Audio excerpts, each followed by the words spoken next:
سورۃ الضحیٰ کا اس کا جو شان نزول ہے وہ یہ ہے کہ کچھ دنوں کے لیے، ایک تو بالکل شروع میں جو رک گئی تھی فترت وحی، اس کے علاوہ پھر ایک موقع آیا ہے کہ کچھ عرصے کے لیے بہت دن گزر گئے، حضرت جبرائیل نہیں آئے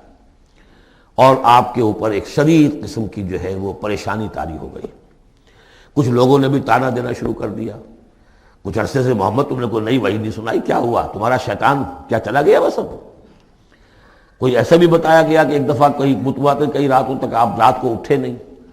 تو کہا وہ تمہارا شیطان تمہیں چھوڑ گیا ہے۔ کوئی ساتھ کے رہنے والی عورت جو تھی کہ رات میں نے سنی نہیں تمہاری کوئی پڑھنے کی جو تم پڑھا کرتے تھے، شاید شیطان تمہیں چھوڑ گیا ہے۔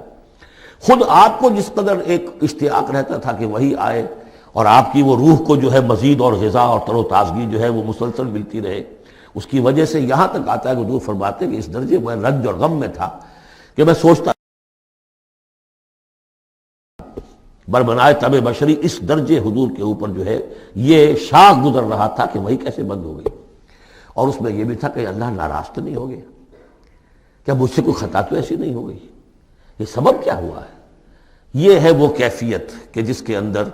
یہ آیتیں نازل ہو رہی ہیں۔ اور اب آپ اس کو سمجھ لیجئے کہ اس کا نفسیاتی اور انسان کی باطنی کیفیات کے ساتھ کیا تعلق ہے۔ انسان پر دو طرح کی کیفیات طاری ہوتی رہتی ہیں، جیسے میں نے پہلے ایک دفعہ آپ کو بتایا صدیق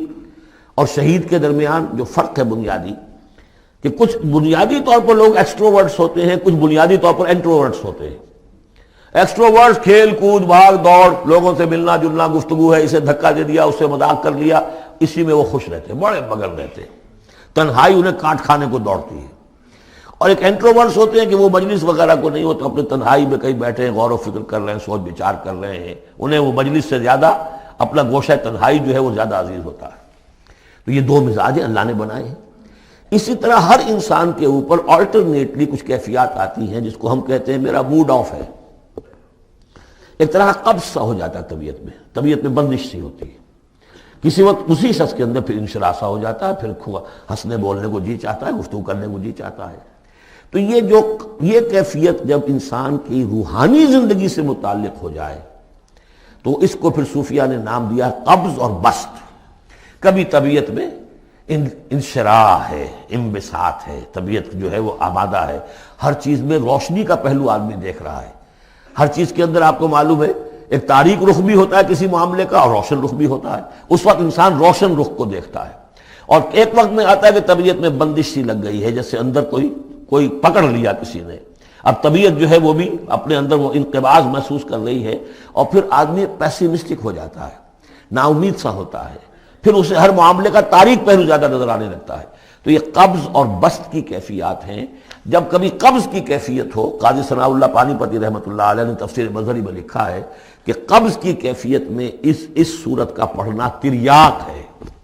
جس طرح حضور صلی اللہ علیہ وسلم کے لیے گویا کہ اس وقت جو وحی کا بند ہو جانا تھا وہ گویا کہ ایک طرح کے انقباض اور قبض کی کیفیت پیدا ہوئی تھی، اس میں اب اللہ تعالیٰ فرما رہے ہیں والضحیٰ، قسم ہے دن کے دھوپ چڑھنے کے وقت کی،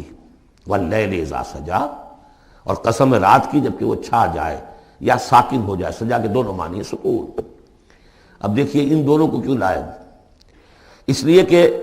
صبح ہے، حرکت ہے، برکت ہے، چلنا ہے، دوڑنا ہے، ہر شخص جا رہا ہے، ادھر جا رہا ہے ادھر جا رہا ہے، رات کو سکون ہو گیا، تاریکی چھا گئی اور شور ہنگامہ ختم ہو گیا۔ لیکن یہ رات اور دن دونوں ضروری ہیں انسان کے لیے، یہاں کا نظام چلانے کے لیے۔ اگر رات ہی رات ہوتی تب بھی یہ دنیا نہ چلتی، اور دن ہی دن ہوتا تب بھی نہ چلتا،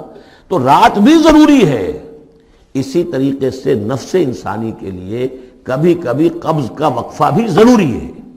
آپ اسے یہ نہ سمجھیں کہ اللہ تعالیٰ ناراض ہو گیا، یہ بھی ہماری تربیت کا ایک یوں سمجھیے کہ ایک جز ہے۔ ما ودعک ربک وما قلی، آپ کے رب نے آپ کو رخصت نہیں کیا ہے، نہ ہی وہ آپ سے ناراض ہوا ہے۔ وللآخرۃ خیر لک من الاولی، اور اس کے بعد جو وقت آئے گا اس قبض کے بعد وہ پہلی سے بھی بہتر ہوگا۔ اور میں حیران ہوتا ہوں کہ کیسے غالب نے وہ بات کہی ہے کہ جو بالکل ترجمانی ہے اس کی، رکتی ہے میری طبع تو ہوتی ہے رواں اور، یعنی یہ کہ جب میری طبیعت کے اوپر کبھی کبھی رکاوٹ سی آ جاتی ہے، اب شعر جو ہیں اچھے نازل نہیں ہو رہے، لیکن جب وہ رکاوٹ سے میں نکلتا ہوں، اس قبض سے نکلتا ہوں، رکتی ہے میری طبع تو ہوتی ہے رواں اور، اس لیے کہ اس قبض کے بعد جب مرحلہ آتا ہے انبساط کا اور انشراح کا، تو وہ ایک قدم آگے ہوتا ہے آدمی، اس پہلی کیفیت سے ایک درجہ جو ہے اس کا بڑھ چکا ہوتا ہے۔ وَلَلْآخِرَةُ خَيْرٌ لَكَ مِنَ الْأُولَىٰ، یقیناً پچھلی ہر گھڑی، ہر ساعت اور ہر قبض کے بعد آنے والا انبساط آپ کے لیے پہلے سے اونچا درجہ لے کر آئے گا۔ وَلَسَوْفَ يُعْطِيكَ رَبُّكَ فَتَرْضَىٰ، ان قریب آپ کا رب آپ کو اتنا کچھ دے گا، اتنا کچھ دے گا، آپ کی محنتوں کے وہ نتائج سامنے آئیں گے کہ آپ راضی ہو جائیں گے۔ اب دیکھیے پچھلی صورت ختم ہوئی تھی وَلَسَوْفَ يَرْضَىٰ، یہاں ہے وَلَسَوْفَ يُعْطِيكَ رَبُّكَ فَتَرْضَىٰ، صرف ضمیر کا فرق ہے، کیونکہ صدیق پر وحی نہیں آتی، براہ راست خطاب نہیں کیا جا سکتا، وہاں وہ صیغہ جو ہے وہ غائب کا ہے، وَلَسَوْفَ يَرْضَىٰ۔ اور چونکہ نبی وہ ہے جس پر وحی آ رہی ہے، براہ راست مخاطب ہے، تو وَلَسَوْفَ يُعْطِيكَ رَبُّكَ فَتَرْضَىٰ، آپ کا رب اتنا کچھ دے گا کہ آپ راضی ہو جائیں گے۔ اب یہ کہ اسی قبض کی حالت میں پھر اللہ تعالیٰ اپنے احسان جتا رہا ہے، اور یہ بہترین ہے۔ کبھی طبیعت پر ڈپریشن ہو اس طرح کی اور قبض کی کیفیت ہو تو آدمی یاد کرے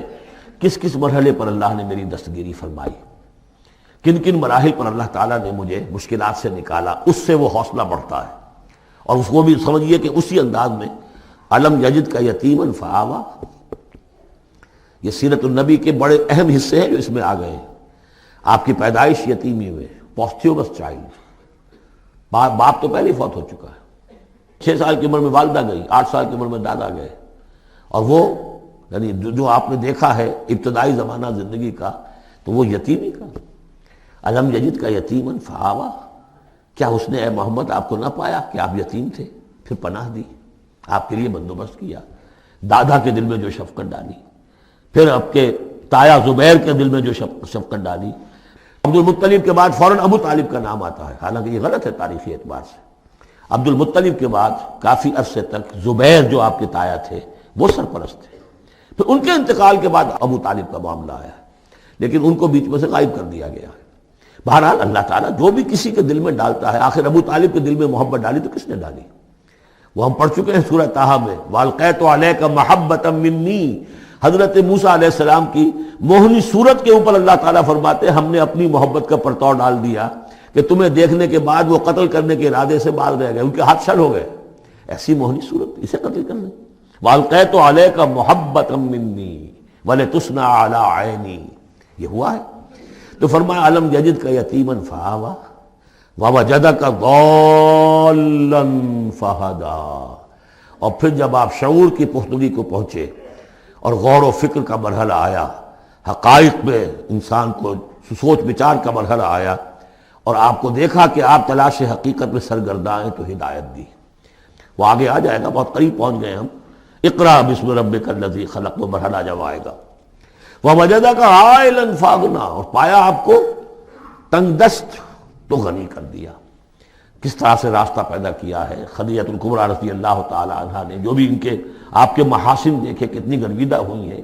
بڑے بڑے سردار قریش کے جو ہے ان سے نکاح کے خواہش مند تھے، انہوں نے خود جو ہے اپنی لونی کے ذریعے سے پیغام دیا ہے حضور کو۔ تو یہ ساری چیزیں جو ہے ان کی ساری دولت جو ہے وہ پوری کی پوری انہوں نے لا کر حضور کے قدموں میں ڈال دی ہے۔ وَوَجَدَكَ عَائِلًا فَأَغْنَىٰ فَأَمَّا الْيَتِيمَ فَلَا تَقْهَرْ، تو اے نبی تقاضے ان تینوں چیزوں کے کیا ہیں؟ ہم نے آپ کو یتیم پایا، پناہ دی، اب آپ بھی یتیم کے سرپرستی کیجئے، کسی یتیم کو اس کے اوپر کوئی جبر نہ ہو، سختی نہ ہو۔ وَأَمَّا السَّائِلَ فَلَا تَنْهَرْ، اور آپ جب کہ تلاش حقیقت میں سرگرداں تھے تو ہم نے آپ کو ہدایت دی، اسی طریقے سے اب آپ کو بھی کوئی شخص سائل بن کر آپ کے پاس آئے، سوال کرے، اسے جھڑکنا نہیں ہے۔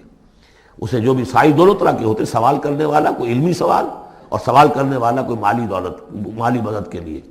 وَأَمَّا بِنِعْمَةِ رَبِّكَ فَحَدِّثْ، اور جو ہدایت تمہیں دی ہے ہم نے اب اسے عام کرو، یہ نعمت ہے، آپ کے رب کا انعام ہے، یہ ہدایت جو آپ کو عطا ہوئی ہے اس کو بیان کرو۔ اس کے بیان کرنے میں یہ بھی ہے کہ اللہ کے انعامات کا چرچا انسان کرے اس کا شکر ادا کرنے کے لیے، اور یہ بھی ہے کہ اس کو پھیلائے اور عام کرے، دوسروں تک پہنچائے، ورنہ وہ بخل ہو جائے گا کہ وہ دولت جو ہے ہدایت کی اس کو آدمی صرف اپنی ذات تک محدود رکھے اور اس کا جو خیر ہے وہ دوسروں تک نہ پہنچائے۔